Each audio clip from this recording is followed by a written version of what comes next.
Hi, this is Deborah Cluff, and I got my PhD in the DPP, Depth Psychology with an emphasis in psychotherapy at Pacifica a few years ago.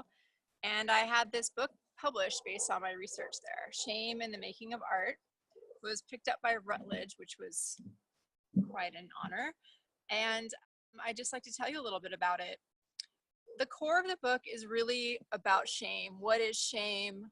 How do we work with shame? And what I found in researching shame was that Jung and Freud didn't have too much to say about it. Maybe it was the place and time in that Victorian era, but shame is all over now, all over the conversation, and people want to know about it and how to work with it. So I looked at art as a potential healing avenue for shame, and specifically I looked at assemblage art. Assemblage art is just taking disparate materials. It could be refuse, it could be some items of value, and creating a new composite body from them. And I thought it was a really good symbolization of how the self can be fractured with shame, which is often associated with trauma, and how we could use something like art to look at the inhibitions of self-expression and consider, could this be an indirect way of linking these parts of ourselves back to a unified whole? The research is a combination of an IPA study, so interpretive phenomenological analysis with a group of participants, and I also did a heuristic study. The heuristic study was really completed because I felt that I didn't want to lead people through a research process that I hadn't personally experienced. So I worked at an art studio for many months, combating and confronting and making friends with my own shame and my own impacts to self-expression.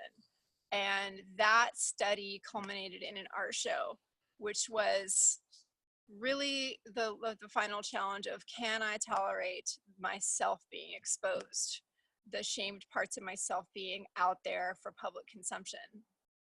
And once I had completed that, I had the confidence that, this could be really beneficial for people. So I had a small group, and I had a 3-day workshop on assemblage art. There was really no criteria other than someone who had ever had shame in their life as a barrier to self-expression. Over the course of the 3 days, I got to learn a lot. It was extremely intense and extremely valuable for the participants. It was an opportunity to see things like perfectionism in action, fear, self-doubt, all these things that may be manifestations of shame but aren't necessarily shame at the core. But they were kind of indirect routes into looking at this deeper idea of shame.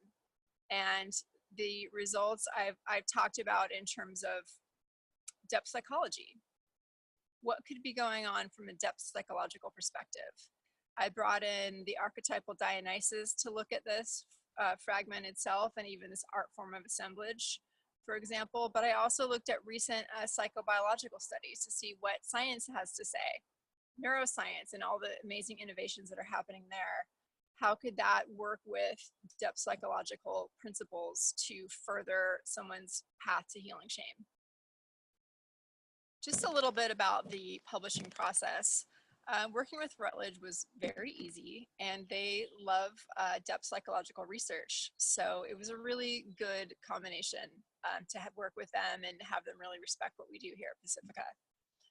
The importance of having this, taking this from a dissertation, which is a beautiful hardbound example or culmination of all the work that you've done there, but to bring depth psychology into the world and make it a little more accessible for people who are not into esoteric things like depth psychology. We don't want to keep it in the shadows. And also writing a book on shame, my own private personal shame, and taking it to the point where it's now published and accessible to everyone is really an example of how this journey of private shame to being able to publicly share things that are extremely vulnerable. In fact, even making this video, I would not have been able to do before I completed this research.